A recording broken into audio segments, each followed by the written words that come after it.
Assalamualaikum sahabat kajian Al-Ansor. Dukung dakwah kami ya dengan cara klik tombol subscribe dan tanda lonceng. Untuk para donatur yang ingin mendonasikan sebagian hartanya, tafadol, semua donasi akan digunakan sepenuhnya untuk dakwah Majelis Ta'lim Al-Ansor. Jazakumullah khairan kasiron. Assalamualaikum. Nah, ada pujian-pujian tertentu yang justru menggugurkan amalan. Ya, hati-hati. Merasa ingin dipuji, gugur amalan. Merasa ingin disebut, gugur amalan. Merasa ingin tampak, gugur amalan. Dan saat tampak itu kemudian orang memuji kita, perasaannya enak. Ini nikmat, itu mani. Tapi tidak sadar bahwa apa yang terjadi itu adza, sedang menggugurkan amalannya. Hati-hati, hati-hati. Saya lihat masjid, Masya Allah. Karpetnya bagus. Barangkali ada yang pernah infak di masjid ini. Dari pembangunannya, dari mengisinya dan sebagainya. Maka diberi contoh oleh Quran. Perhatikan. Bil manni wal adza kalladzi yunfiqu malahu ria'an nas. Contoh kata Quran, ada orang infak. Wah, Masya Allah. Nyari hartanya kan tidak mudah itu. Kadang berpeluh dengan keringatnya, kadang dengan berbagai halnya. Dikeluarkan karena Allah. Allah pun balas dengan pahala yang luar biasa. Cuma sayang, ria'an nas. Masuk penyakit ria. Saat ria itu kayaknya nikmat, enak gitu. Nampak diketahui orang, dipuji orang, banyak hal muncul dalam kehidupan. Masya Allah Pak, terima kasih banyak Pak ya. Kalau bukan kemarin Bapak dananya sangat besar, itu masjid ini belum tentu jadi. Pelan-pelan masuknya itu. Itu kan karunia Allah saja, nggak apa-apa. Padahal hatinya mulai muncul, tek, tek, tek gitu kan. Besoknya sudah mulai rasanya lain. Tek, semakin rajin ke masjidnya, karena yang tanya baru satu orang. Ya. Siapa nih yang bikin bagus? Wah, kalau bukan Bapak itu tuh, mulai muncul. Yang paling berbahaya kalau sudah merasa memiliki nantinya. Masjid rumah siapa? Rumah Allah. Makanya sebelum jadi, kalimatnya umum pernah saya sampaikan. Man bana masjidan fil ardi. Siapa yang berkontribusi membangun satu masjid, mau apapun bentuknya, mau kayu, mau dari batu sekalipun, ya, mau dari marmer yang paling indah, semua energi yang dikeluarkan, harta yang dikeluarkan akan diganti oleh Allah, dibuatkan satu rumah di surga. Tapi masjidnya kalau sudah jadi, kalimatnya dijamakkan di Quran. Dari masjid jadi masajid. Al-Baqarah 114. Waman azlamu mimman mana'a masajid, disandingkan dengan pemiliknya. Allah. Masjid manapun, yang kayu, yang batu, yang tembok, yang marmer, yang ulin, yang manapun, kalau sudah jadi, itu bukan milik orang yang bangun, milik orang yang arsiteki, milik orang yang tenaganya paling hebat, semua milik Allah. Itu kalimat yang langsung menghentikan upaya-upaya manusia menghambat penyakit ini supaya tidak masuk. Ya. Itu bentuk kasih sayang Allah. Kamu pahala sudah dapat, ya. Pahala sudah dapat, sudah diputus oleh Allah hukum kemanusiaannya, semua hukum Allah yang berlaku. Saya pernah sampaikan di awal pertemuan, kalau sudah dikatakan rumah Allah, berarti yang punya aturannya siapa? Allah. Makanya lain, cara masuk masjid dengan cara masuk rumah kita lain. Ada kaki kanan yang dilangkahkan, doa yang diucapkan, cara duduknya lain. Ya.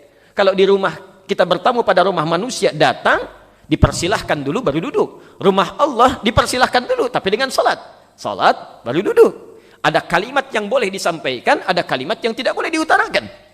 Hati-hati. Dan hebatnya, setiap orang yang salatnya, ibadahnya, segalanya dengan kadar keikhlasannya dapat pahala. Yang lebih hebat lagi, yang Allah berikan amanah untuk merawatnya, itu pahalanya luar biasa.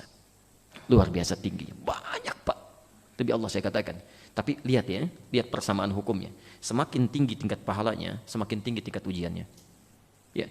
Anda yang merawat masjid, atau berinvestasi dengan masjid di sini karena ikhlas karena Allah, itu jangan dikira tidak ada pahalanya. Saat Anda tidak berkesempatan ke masjid pun, itu orang-orang yang sholat, semisal dengan banyaknya orang sholat, demikian pahala yang Anda dapatkan. Hadis Muslim nomor hadis 1893. Ya. Man dalla ala khairin falahu ajruhu mithla ajri fa'ilihi min ghairi an yanqusa min ajri syai'. Siapapun yang memfasilitasi walaupun cuma menunjukkan saja pada kebaikan, lalu kebaikan itu dikerjakan oleh orang yang kemudian ditunjukkan itu, difasilitasi itu, maka orang tersebut mendapat pahala yang sama dengan yang mengerjakannya tanpa dikurangi sedikit pun. Anda bayangkan, Anda investasi dengan karpetnya, dengan mushafnya, dengan masjidnya, walaupun dengan tenaga saja, tidak ada uang pakai tenaga, tidak ada tenaga dengan ide, pikiran, rancang bangunnya, lalu dilakukan karena Allah, tidak disebut-sebut, Masya Allah, berapa tuh orang yang sholat di masjid ini? Anda meninggal masih ada yang sholat, berapa yang diwujudkan? Lalu ada orang yang belum kesempatan untuk membangunnya, berinvestasi, lalu dengan izin Allah dipilih dia untuk merawatnya, silakan rawat, saya percayakan kepadamu, dilakukan karena Allah, Masya Allah, berapa yang ikut taklim, kegiatan apa yang diadakan, berapa yang menerima zakat, berapa yang sholat, tiap hari itu kalau berjamaah berapa yang sholat, berapa yang didapatkan. Saat Anda tak mampu berjamaah pun karena alasan tertentu, pahala dapat kalau ikhlas. Cuma sayang, ada yang merusak, menghancurkan pahala-pahala itu karena keinginan dunianya, karena riaknya, ya, karena macam-macamnya. Ingat, saya tekankan sekali lagi ya, khususnya pada para DKM yang peluang pahalanya cukup banyak. Makmur itu bukan rame, bukan rame. Makmur, bukan rame. Makmur itu dari kata al-umru, sesuatu yang bermanfaat. Ya, sesuatu yang bermanfaat. Jadi kalau ingin memakmurkan masjid itu cari yang bermanfaat, yang meningkatkan iman. Ya bukan yang ramenya. Salah Anda, keliru. Ya, apalagi kalau Anda merawat masjid, misal dengan cara yang keliru. Hukum manusia tidak bisa berlaku di rumah Allah. Ya, keliru. Sayang, pahala hilang. Ya. Famathaluhu kamathali safwanin alaihi turabun fa asabahu wabilun fatarukahu salda. Maka permisalan orang seperti ini adalah seperti orang yang menyimpan pasir-pasir di bebatuan yang licin. Kalau nyimpan pasir di batu yang licin, kira-kira reaksi pada pasir bagaimana? Turun. Ya, langsung turun. Yang berbahaya, fa asabahu wabilun. Tiba-tiba datang banjir bah besar, menyapu itu semua. Ya, habis semuanya. Fatarukahu salda, tidak ada apapun. Dia ada orang-orang yang sudah capek beramal dalam hidupnya, tapi dia nggak dapat apapun. Ya, pernah saya kisahkan ini. Seorang investasi bangun masjid luar biasa dengan dana yang sangat banyak. Ya, ikhlas saat beramal. Tapi tiba-tiba menjelang beberapa hari sebelum wafatnya, ya sudah menjadi kakek, ya sudah punya cucu. Kalau bapak punya cucu satu, berubahkan dari bapak menjadi apa? Kakek. Kalau cucunya dua, nah, kakek sudah main tuh. Dibawa jalan ke komplek itu, cucunya mulai bilang, "Kek, bagus masjidnya ya." Mulai keluar tuh, wah itu dulu kakek yang bantu itu. Kalau kakek nggak berikan 2 miliar nggak akan jadi seperti sekarang.